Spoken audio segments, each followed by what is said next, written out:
Welcome to the call with Nancy Sabato, where we have Christ-centered conversations that inspire and transform. Well, you're about to meet someone who knows what it's like when mental illness hits home and how to find God in the middle of it. No matter how dark things get, God's love doesn't quit, and the church should be a safe place for anyone who's hurting. Amy Simpson joins us to talk about ways to know and how to help with mental illness. Amy, thank you for joining me today. Yeah, of course. Thank you so much for the opportunity, Nancy. I appreciate it. You have a story in your family with an experience with mental illness. How did that shape you and what happened? Yeah, it's impossible to probably fully say how that shaped me because it's just been part of my life for all of my life. But I'm aware of multiple ways that experience shaped me and my whole family. My mom began developing symptoms of severe mental illness when she was in her late teens, which is a pretty much the very typical time in life for people to develop symptoms of her particular disorder, which is schizophrenia. Now, as far as I know, she wasn't diagnosed with that at that point in life or until much later in life, but she definitely exhibited the symptoms of schizophrenia. She got married to my dad when she was 19 years old, so she was right in that stage of life at that point, and they moved across the country and started a life together. And my dad had no idea that my mom was severely developing this severe illness. And my mom, of course, didn't know either.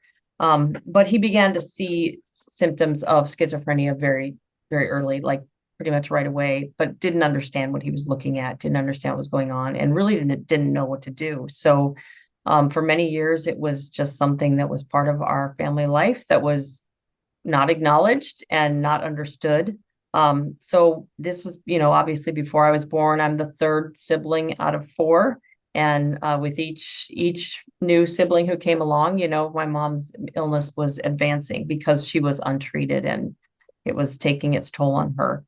So I grew up in an environment that was affected very much by my mom's illness, but again, we did not understand that. We didn't name it. We weren't able to make sense of it, but it was experienced every day. My mom was vulnerable. She was at times neglectful because of her own condition. And I grew up feeling that I needed to take care of her, and of my dad to some degree as well. So obviously that experience shapes you growing up feeling that you're not only are you vulnerable and kind of unprotected, but needing to protect the people who should be there to protect you. So my dad was also a pastor for 10 years when I was growing up. He was a solo pastor of small churches. And in that kind of situation, typically the expectation and the reality is that the whole family is in pastoral ministry. So it's a very demanding kind of life. And that was demanding for my mom as a pastor's wife and for all of us kids too, who were also, in ministry alongside of my dad and supporting him. So, growing up in that situation, I loved the Lord, I loved the church, loved my family, but didn't knew that we were unusual in some ways, didn't understand at all exactly how unusual the situation was or how dysfunctional the situation was until I was I began to kind of understand when I was 14 years old, when my mom's illness became so profound that she lost the ability to function really and was unable to care for herself in even the most basic of ways. So at that point, you don't have the option to sweep something under the rug or ignore it or give it a different explanation. She had no choice but to get treatment and began to receive treatment and was diagnosed at that point.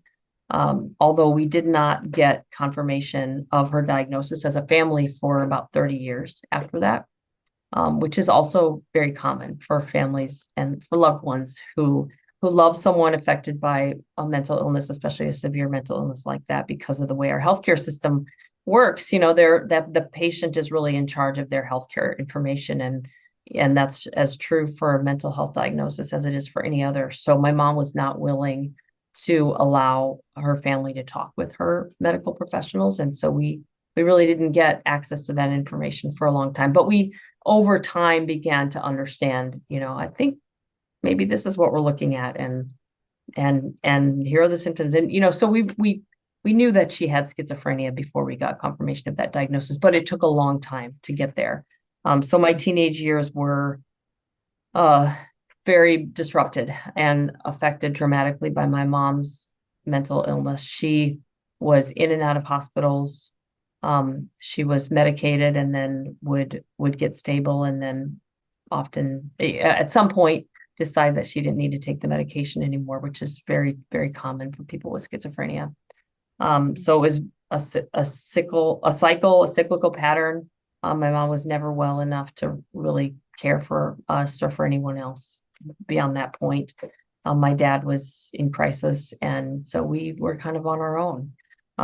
So that's kind of the background to my story. I mentioned my dad was a pastor for 10 years. And after that point, when I was in my teenage years there, when my mom became so profoundly ill, he was never in pastoral ministry after that. He was never able to go back to pastoral ministry, but we were very actively involved in the church, very committed church members. And so I got the experience too of seeing how the church tends to respond to families who are suffering in this particular kind of way. And that really led over time to me feeling a sense of calling to help if I could by writing on this topic and sharing some of my family's story and some of what we've learned along the way. Can you just give a couple of symptoms to it? Because I know that there's somebody out there watching it going, I know, do I have this? Does somebody I know have this? What are like some indicators? Yeah.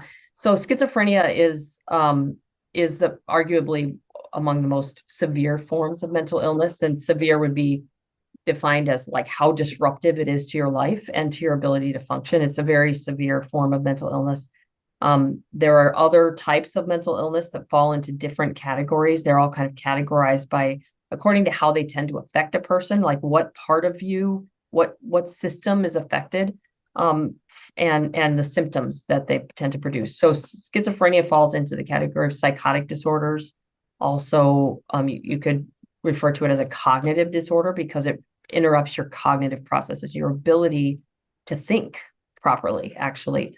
And the psychosis, the psychotic nature, disrupts a person's ability to understand what's real and what's not. Which, obviously is a terrible way to live, a terrible thing to try to navigate life without the ability to understand what is and is not real. For many people with schizophrenia and similar disorders, they experience hallucinations. And those can be visual, those can be auditory, where you hear or see things that aren't there, that other people aren't seeing and hearing. And many of them experience paranoia, which is, basically just a heightened level of fear, again, often over things that are not real or not really happening. And that paranoia can kind of take over a person's life, or they're so afraid of things that they imagine to be true that they can't really function. So I would say, some of the symptoms are, and it obviously it depends on the person, how severe the illness is, how it's affecting them. But if someone is having trouble discerning what's like, did that really happen, or is that really in front of me? Or they're, having episodes where they feel like they're not in real space and time, or they can't quite understand what's going on. That would be a huge red flag. If you know someone or love someone who's seeing or hearing things that aren't there, they definitely need medical help as soon as possible. And even the symptom of one thing that we saw early on with my mom that I remember from growing up was she would be, talking and maybe trying to explain something, and then all of a sudden she just couldn't. She just couldn't explain what she meant. The words would, or she would try to do it, and the words would come out in a way that didn't make sense to anyone else. So that's one thing too. If a person has trouble expressing themselves, what they mean or what they're thinking, or even emotions, emotions don't come out properly. Those are red flags as well. And those can be symptoms of other forms of mental illness too, not just schizophrenia. Although Hmm. the experience of having, that inability to discern reality is really a psychotic issue. And that's more common with something like schizophrenia, which is a psychotic disorder, but it can happen at other times too. And it can Hmm. be caused by these can be caused by other things too. If you Hmm. experience something like a psychotic episode, it doesn't necessarily mean that you have a psychotic disorder. It could be your body's reacting to a medication that you took, or Hmm. an experience that you're having. These can be episodic as well. It's really important to get that evaluated, to get that help early on with every single form of mental illness. Early intervention is really important, including for things like schizophrenia. Yeah.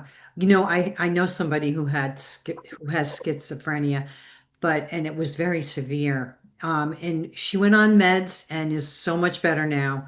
And you wouldn't even know it. But I mean, literally went off the deep end with me in my backyard, and it was like a little scary, and I felt scared for her, not for me, but I felt scared for where her brain was. And so that's why it's so important that you can, not that you can diagnose it because you're really not a doctor, but you want to be able to, if you see something off, right, you want to be Right. able to know what you're facing. So why do you want to talk about mental illness so openly in the Christian world? Yeah, but I guess partly because it's not often spoken of so openly in the Christian world, and there's a lot of harm that comes from that. And it's not just in the Christian world, it's in our broader culture. Although we are reaching a point where we're talking about mental illness in our broader culture to a degree that we really never have before. Often that's very healthy. Sometimes it's not super healthy, or done in a way that's not super helpful. But I would say in general, it's coming from a good place because people do recognize, we need to talk about this. It affects many people. The statistics are really high. The mental illness in the US is more common than cancer, diabetes, and heart disease and AIDS and HIV combined. Wow. And yet, when you think about how much attention do we give to those other forms of illness, how much funding and research goes into trying to solve them for people, and how little stigma there is around them. I mean, even something like HIV and AIDS, obviously there can still be a lot of stigma around that, but we've made a lot of progress. Even discussing and acknowledging that form of illness and making it possible for people to go get help. So mental illness is similarly very stigmatized. And so the effect of that is not only hurtful to people like my mom, like my whole family, people like me who grew up around this and felt a lot of shame and felt that we needed to remain silent about our experience. It's emotionally hurtful, right? It's Mhm. alienating. And we don't want to do that to one another in general, certainly not within the Christian community. But it also is very harmful in terms of people's health. Because Mhm. if you don't, I mentioned how important early intervention is. Only about 50% of people who need help for mental health receive it. Mhm. And part of that is because there's so much stigma. Now, part of it is because we have access issues too, which are related, I think, to stigma. But for many people, they just don't want to go reach out for help. They don't want to acknowledge a problem because they're so afraid of the impact that it will have on their lives, how other people will see them. Will it affect my job? Will it affect, will I lose friends? Will people give up on me? And that just none of that needs to be true, Mhm. especially in this day and age. Mental illnesses are highly treatable, but we still have a lot of misinformation about them. So I think within the church, we have kind of some special stigma attached to mental illness because we tend to think of it as a spiritual problem, and to react to people as if they're having some kind of spiritual issue or maybe even, you know, willful sin in their lives that's making them feel the way they do or producing their symptoms. And it's just extremely damaging, to Yeah. treat one another that way. And it has the effect of keeping people often from getting the help they need, because they're just ashamed to acknowledge what they need, or actively discouraged from seeking medical help because they're told that it's just a spiritual problem. So it's pretty important to me that we talk about this and we do it in a healthy way and in a way that informs, that informs the broader Christian community so that we can help. That's a scary place to be when you're telling somebody, when somebody in your church is telling you that it's a spiritual problem. Because how do you even deal with something like that? Like when somebody says that to you, then you feel like you said, like ashamed, right? And there are people that can point and Mm-hmm. and say, it's your fault, but we don't know how this comes upon someone. We really don't. And so, a lot of what you talk about can be answered in your book. And so you break it down so that somebody can really, maybe understand it. How do you break it down for somebody who might be like interested in this subject? Because I know that people are.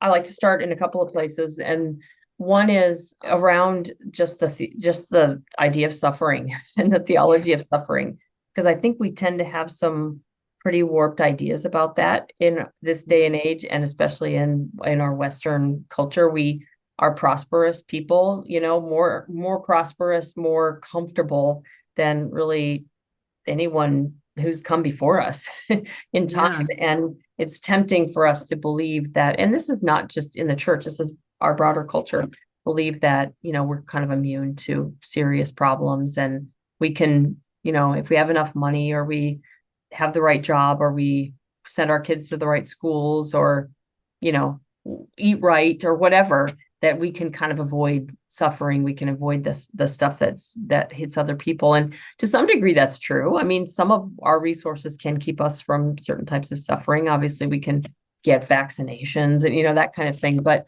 we Mhm. can't make sure that we don't experience the effects of sin in our Mhm. world and in our bodies. We just do. We all do. We Mhm. live in a fallen world, and I think it's important that as Christians we really understand and embrace what that means. We Mhm. will have trouble in this world. Now, the Mhm. good news is that Jesus has overcome the world, but we will have trouble, and He's promised us that. Yeah. It's very clear in His Word that the rain falls on the just and the unjust, and that as Christians we are not immune to suffering in this world. But I think we really need to challenge ourselves around that idea because it's so easy for us to pick up the kind of delusion of the world around us that convinces us that somehow that shouldn't be true. So I think that's a place to start, honestly, because it opens us up to the idea that yeah, this really does affect my fellow believers. Yeah, this really may be affecting me, and that doesn't mean that something is happening that shouldn't be happening. Mhm. Like I need to look for the reason for this, in your own sin or your own life, because you Right. shouldn't suffer that way as a Christian. No, that's just not true. So I think we need to have a better theology of suffering. Another place is um, really understanding the nature of mental illness the best we can. Obviously, there's much that's mysterious about the way our brains work, about the way our bodies work. There's still a lot we don't understand about how God made us and what causes some of the difficulties that we have. And yet we do know a lot. And I think it's easy to believe that because we can't see someone's brain, there's not there's not an injury there, or there's not something that needs to be addressed. It's just, it's just not a real problem. Where if I break my leg or if I'm, in I got a cut on my arm or something like that, you can see that. You can Mhm. see that there's something that wrong with my body that needs to be healed. And you can accept that, I need to go get treatment and I need to take care of myself. The Mhm. same can happen with our brains. They can be injured. They can be, they can become dysfunctional because there's something that's gone wrong in a process in our bodies, just like it can go wrong with any organs in our bodies. But Mhm. we can't see it. So I think it's important that we just educate ourselves on the basic idea that our brains are physical organs. They are part of our bodies. And yes, we have a mind, that's a mysterious part of us that's connected to Mhm. our brains, but also, very much just connected with our soul. But Mhm. we can't ignore the fact that we have this organ in here that Mm-hmm. is very intricate, that can be hurt and harmed, and that sometimes it needs healing, or we need to manage a condition that may not be healed, but can be helped by something like medication, by therapy, by getting enough sleep and treating ourselves well, that kind of thing. So I think those are basic ways to begin, by just kind of challenging our thinking and getting more educated about the way we think about mental illness. And Mm-hmm. once we do that, we have a good platform for understanding what people who are affected by mental illness need and how we can help. Well, as you're talking, I'm thinking to myself, trauma is such a big offset of a mental illness. Mm-hmm. So if somebody has a trauma in their life, even as a young child or even as an older adult, that can literally push you off the cliff because you have to deal with it, and some people deal with it quietly, like they don't express it, and then I'm sure at that point mental illness could be set in, right? Mm-hmm. Do you find that at all?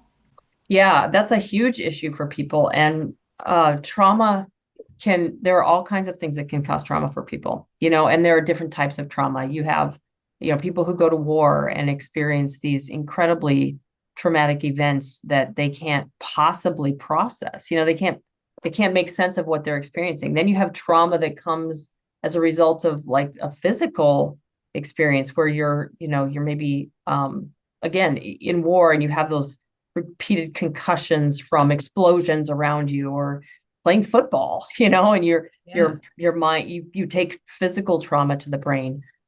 There's also that complex trauma where people just grow up in a situation, or spend a lot of their lives somehow in a situation that is so harmful that it produces this sort of dysfunctional way of being just to survive that situation. Yeah.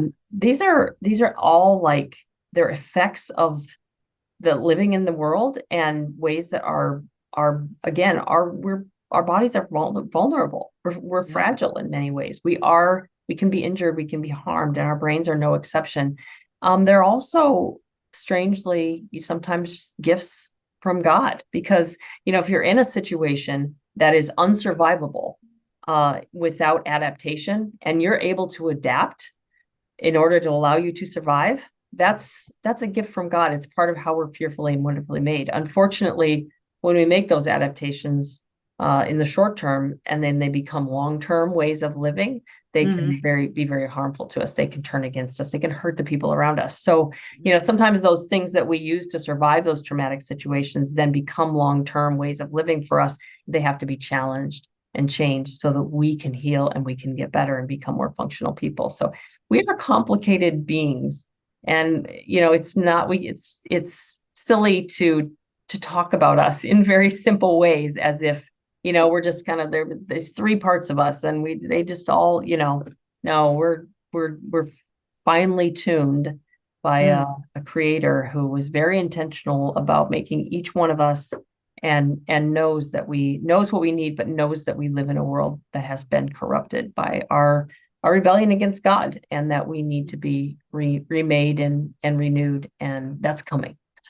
Yeah, I appreciate you saying that because we want to always focus this on God, and I thank you for that. And so, if you just started tuning in, we're talking about faith, mental health, and how the church can offer real support. So what's your message of hope for those who feel alone in their mental health journey? Yeah, I would say, for one thing that I can say from my own experience is, growing up and then being a teenager and a young adult, um, who watched my mom suffer, watched the progression of her illness, very much struggled with trauma myself as a result of some of those experiences. Um, I was silent for a very long time. I did not talk about this experience well into my adult years, until the Lord brought me to a place of healing, that where I could begin to do that, and then brought me to a place of healing plus calling, where he equipped me to actually do that with ministry in mind. Mm. Um, going but I can say that, as somebody who's walked that journey, and gotten to the place where I started talking about this experience, even publicly, even writing about it, doing this kind of thing that I'm doing right now, it was shocking to me at first, and it doesn't shock me anymore, to realize that I was literally surrounded by people who could understand my experience, or at least aspects of my experience. I had people just come out of the woodwork who were like, "Yeah, me too.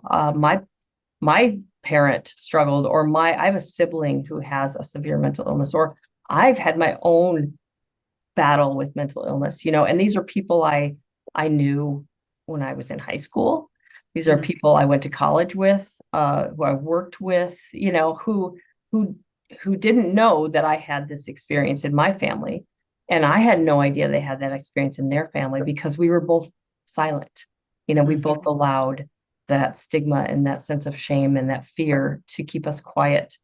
And sometimes we need to do that. I'm not saying that everybody needs to just go start writing books and, shouting from the rooftops about their hardships, but I will say that as an encouragement, I feel pretty confident in saying that everybody who's listening right now who has a mental health challenge in their life, whether their own or that of someone they love, there are other people around you. Other people who can understand and relate to your experience, and who are probably ready to walk with you.